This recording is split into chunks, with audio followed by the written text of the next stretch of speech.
Hello, welcome back to another Profound Madness Airsoft review. I am Nightfall, and today we're going to be looking at the Action Army AAP-01.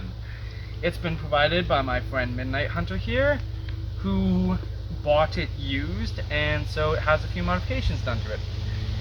All in all, I'd say it's a solid backup gun, and it is an excellent CQB secondary for those who have long-range primaries that aren't exactly good and close.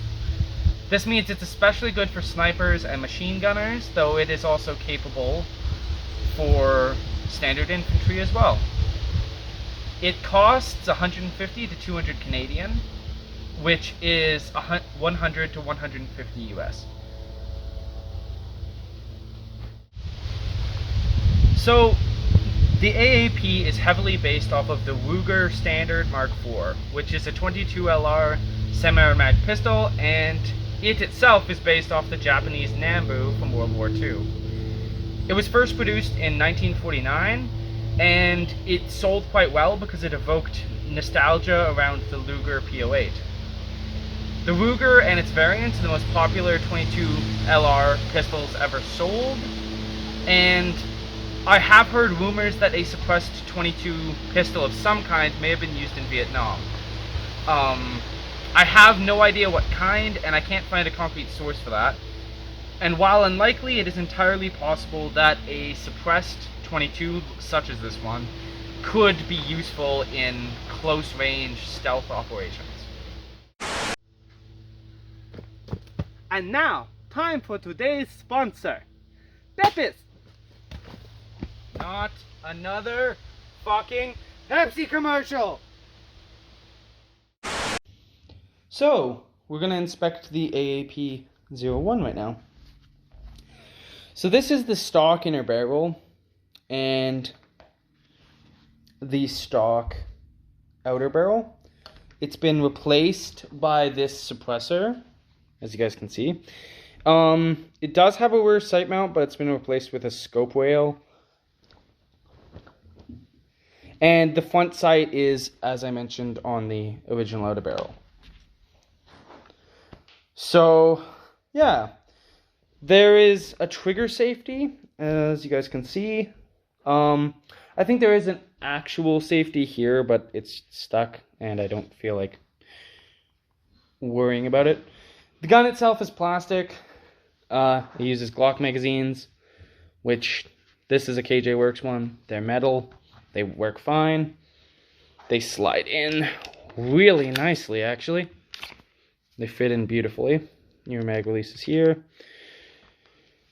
All things considered, I'd say, despite the fact that I kind of have a distaste for plastic guns, this is still decent quality. So, I still think it's good.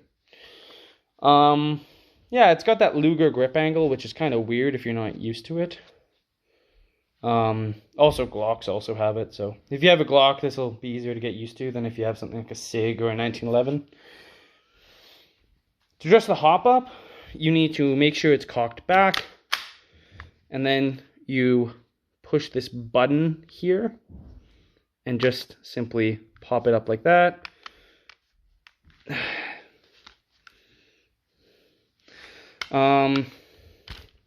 You pull forwards and it separates into these two pieces for maintenance.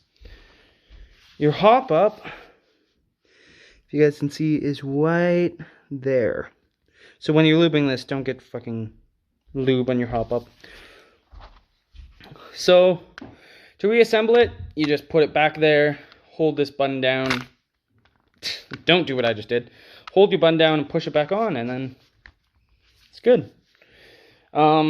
The suppressor has your regular 14mm negative suppressor, I believe, so it screws off.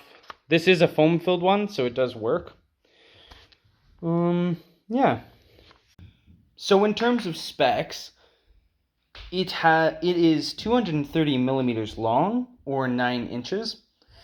It weighs 0.6 kilograms, or 1.4 pounds, making it on the lighter end of pistols. It has an inner barrel that is 129 millimeters long, or 5 inches, and it shoots around 312 FPS with .2s, making it perfectly fine for indoor play, though I think this would still be solid for outdoor. Alright, let's move on to the range tests. Although this gun was picked up secondhand and it's by far not what you'd expect from a stock AAP, how it performs here will still be a general indication of what the ceiling for this is. Though, seeing as the hop up on it hasn't been adjusted yet by Midnight, as it's a recent acquisition, I don't know explicitly how accurate I'm going to be back there. As usual, the targets are 50 feet away, 80 feet away, and 120 feet. So yeah, this should be a decent indication of how this pistol performs. Cool. Alright, so I'm gonna fire at the first target and let's see how I do.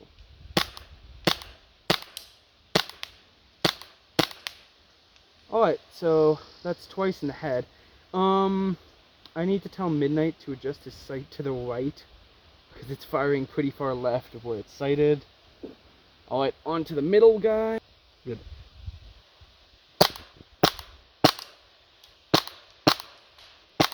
That's a hit. It's another hit. Now for the last guy. I doubt I'm gonna get any hits.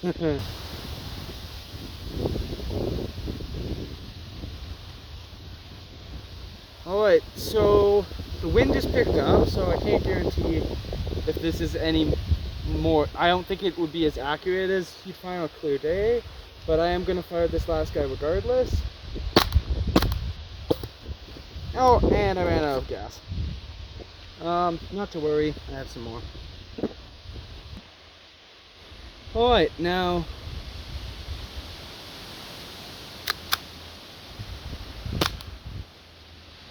so it does fly decently straight. These sights are just not adjusted properly. But just for fun, I'm going to switch this thing to full auto, and we're going to fire at the guy closest. Resume. Okay. We going? Yep. Alright, firing. Fuck me.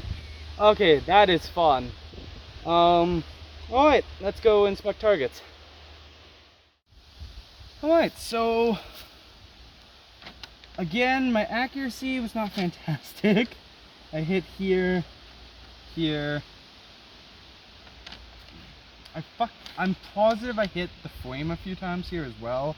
But all things considered, this is another thing with that, for fuck's sakes. The wind's picking up, so.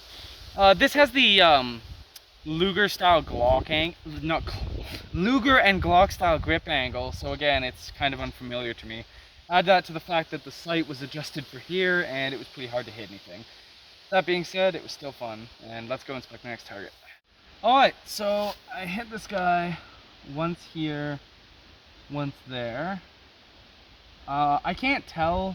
It looks like I might have hit him really close to the hook there, but I can't confirm that.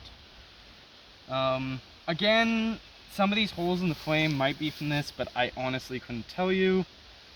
So I'm just going to count that as 2 hits on the head and move on.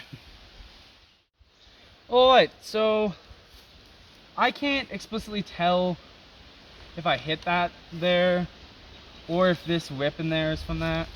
So I'm going to count it as no hits, but just keep in mind that the sight was way off to the left and the wind picked up. So I wouldn't say this is a great indication. I'm sure this is a doable target if the sights are properly adjusted and the hop-ups already. But in this test, I could not hit that. So, all things considered, I would say a massive problem with the performance today with this was that this red dot needs to be realigned. But all things considered, if the hop-up was perfectly adjusted and this red dot was on properly, I think you could easily hit at any of these ranges.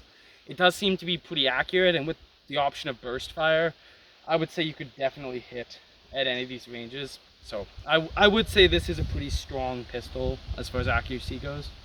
Just not in this test due to outside factors.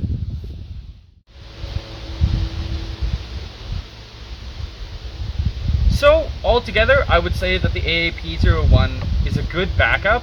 It is a solid option for a secondary weapon.